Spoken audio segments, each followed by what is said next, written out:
నమస్తే, welcome to our channel. నేను సౌజన్య. Rajahmundry MP అభ్యర్థిగా వివి వినాయక్ పోటీ చేస్తున్నారని వార్తలు వినిపించాయి. కానీ పోటీ చేయొద్దు అని చెప్పేసి వివి వినాయక్కి ఎవరో వార్నింగ్ ఇచ్చారంట. ఇంతకీ ఎవరా పెద్దన్నయ్య?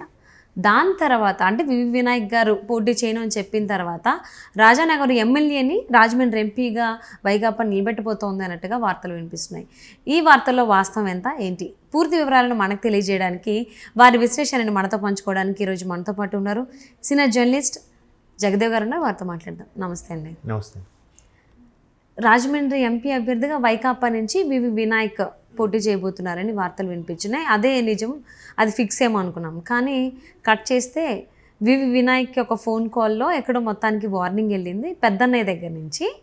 సో అందుకోసం ఆయన డ్రాప్ అయ్యారు. సో ఆయన డ్రాప్ అవడం వల్ల ఆ స్థానాన్ని రాజానగరం ఎమ్మెల్యే ఎవరైతే ఉన్నారో జక్కంపూడి రాజా, ఆయనకి ఇవ్వాలి అని చెప్పేసి అని అధిష్టానం వైఎస్ఆర్సీపీ వాళ్ళు ఆలోచిస్తున్నారు అని అంటున్నారు. మరి అలా అయితే రాజానగర్ ఎమ్మెల్యేగా ఎవరుంటారు?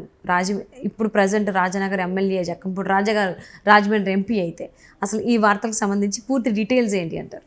అంటే యాక్చువల్గా వివి వినాయక్ గారికి వార్నింగ్ కాదు, పెద్దన్నయ్య అదే ఇండస్ట్రియల్ ప్రస్తుతానికి అన్నయ్య సూచనప్రాయంగా సజెస్ట్ చేశారంట. అంటే రాజకీయాలు ఎందుకని ఉద్దేశమో, లేదంటే ఇప్పుడు ఎందుకో మన ఉద్దేశమో, లేదంటే ఆ పార్టీ నుంచి ఎందుకని ఉద్దేశమో తెలియదు, కానీ మొత్తానికి వార్తలు వైరల్ అయితే అవుతున్నాయి. ఇంకెవరుగా చిరంజీవి గారు సజెస్ట్ చేశారన్నట్టు కూడా వార్తలు వస్తున్నాయి. ఇంట్లో దాపరికం ఏం లేదు. బట్ ఆయన ఎంతవరకు చెప్పారు ఏంటనే అన్నీ అటకబుర్లే. ఆయన ఎందుకు చెప్తారు? ఎవరి అభిప్రాయం అది. అదే సినిమా గురించి అనుకోండి, లేదు నువ్వు ఆ సినిమా చెయ్యి, ఈ సినిమా చెయ్యి, నేను ఈ సినిమా చేస్తాను, ఆ ప్రొడ్యూసర్ చెప్తాను, సజెస్ట్ చేస్తారు. రాజకీయాలు ఎందుకు చేస్తారు? అండ్ మోర్ ఓవర్ నాకు తెలిసి ఇండస్ట్రీలో 80% ఆఫ్ పీపుల్ టీడీపీ జనసేన వైపే ఉన్నారని నా అభిప్రాయం. అంటే ఎందుకంటే టీడీపీ కూడా అదే ఇండస్ట్రీకి సంబంధించిన వ్యక్తితో పుట్టుకొచ్చిందే కదా. మహానటుడు నందమూరి తారక రామారావు గారు ప్రారంభించిన పార్టీ అది. సో అండ్ మోర్ ఓవర్ దాంతో ఇప్పుడు జనసేన కలవడం కూడా మళ్ళీ ఆ సిమ్టమ్సే కనిపిస్తున్నాయి. మరో మా నటుడు పెట్టిన పార్టీయే. సో ఆయన కూడా ఇప్పుడు నిన్న మొన్న పెట్టిన పార్టీ కాదుగా, లేదా 2 నెలల ముందు పెట్టేసి ఏదో ముఖ్యమంత్రి అయిపోదాం తపనతో చేస్తుంది కాదుగా. ముందు ప్రజల కోసం పోరాడదాం, ప్రజల వైపున మాట్లాడదాం, ప్రజల తరపున ఫైట్ చేద్దాం, ముందు నన్ను నమ్మాలి, నా మీద నమ్మకం కలగాలి, నేను గతంలో జరిగిన తప్పుదాల్లా కాకుండా నేనంటే చూపిస్తాను. ఆయన ఏం పార్టీ లేకుండా, ఒక అభ్యర్థి లేకుండానే ప్రజలకు సేవ చేసే ఆలోచన ఉన్న వ్యక్తి ఖచ్చితంగా పదవి అధికారం వచ్చాక చేస్తాడనే నమ్మకం కలుగుతుంది. దాని తగ్గట్టుగా మేనియా కూడా వీస్తుంది. టీడీపీకి ఉన్న గాలికి ఇది యాడ్ అయితే ఇంకొంచెం ఫెచ్చింగ్ పెరిగిందని కూడా సర్వేలు కూడా చెప్తున్నాయి. అయితే ఇప్పుడు దానికి వివి వినాయక్ గారు గతంలో కూడా వార్తలు వచ్చాయి, వైసీపీ తరఫున పోటీ చేయబోతున్నారని. ఇలాగే ఒక మిత్రుడు అడిగినప్పుడు నేను చెప్పింది ఏంటంటే, ఇప్పుడు ఒక్కొక్కరికి ఒక్కొక్క కోరిక ఉంటుందండి. ఇప్పుడు సినిమాలు లేవు, సరే మనం ఒకసారి లైఫ్లో ఒకసారైనా అధ్యక్ష అనాలి, అయితే పార్లమెంట్కి కానీ లేదా అసెంబ్లీకి కానీ వెళ్ళాలని కోరుకుంటుంది. మేబీ ఆయనకు ఉందేమో. ఎందుకంటే ఆయన కూడా ఏలూరు దగ్గర ఏదో ఊరు చాగల్లో ఏదో అంటారు, అక్కడ పల్లెటూరు. సో ఆయన చాలా ఊరు ప్రజలకు కూడా చేశాడు. కొద్దిగా సర్వీస్ అంటే ఇంట్రెస్ట్ ఉన్న పర్సన్ కాబట్టి ఇండస్ట్రీలో కూడా చాలా మందితో కూడా పెద్ద పెద్ద రాజమౌళి లాంటి డైరెక్టర్లు కూడా కొన్ని సందర్భాల్లో వినాయక్ గారికి సలహాలు అడుగుతారంట. అంటే అంత మంచి మనస్తత్వం ఉన్న వ్యక్తి వినాయక్ గారు.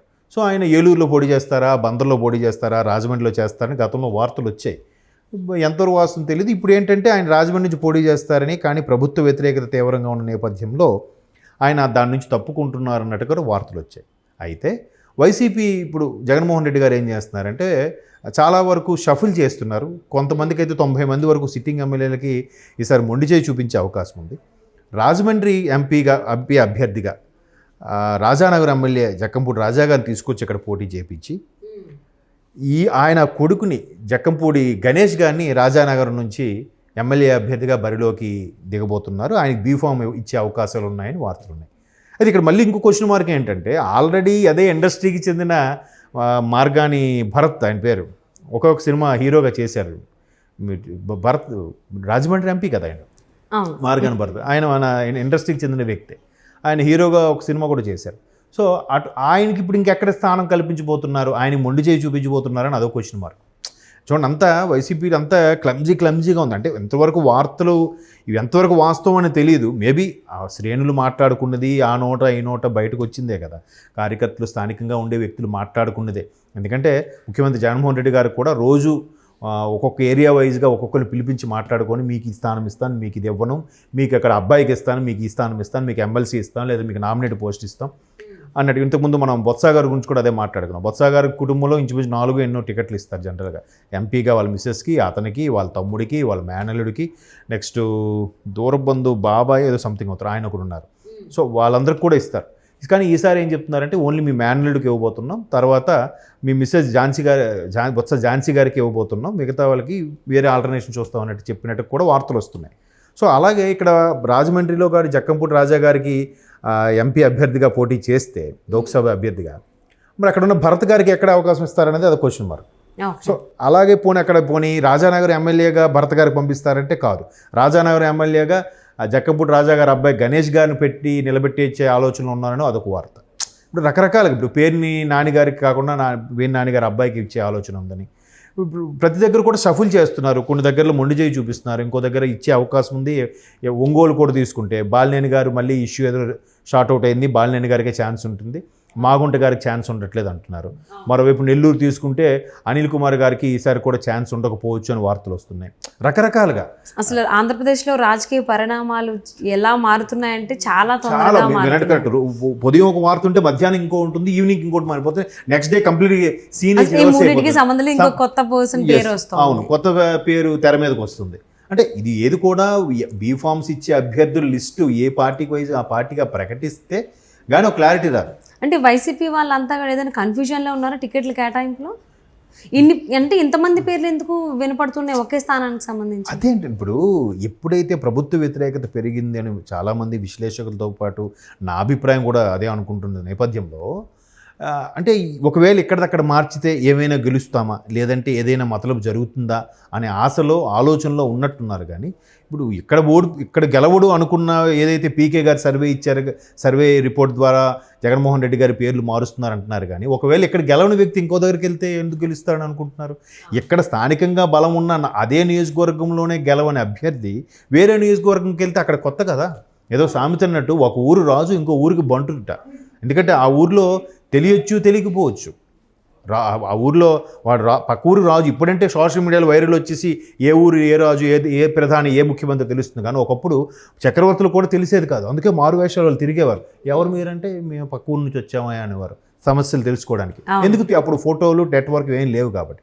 అలాగా ఒక ఊరు రాజు ఇంకో ఊరికి బంటుతో సమానం అన్నట్టుగా ఇప్పుడు ఒక దగ్గర గెలవని అభ్యర్థి ఇంకో దగ్గరికి వెళ్తే గెలుస్తారని నమ్మకం ఏంటి, గ్యారంటీ ఏంటి?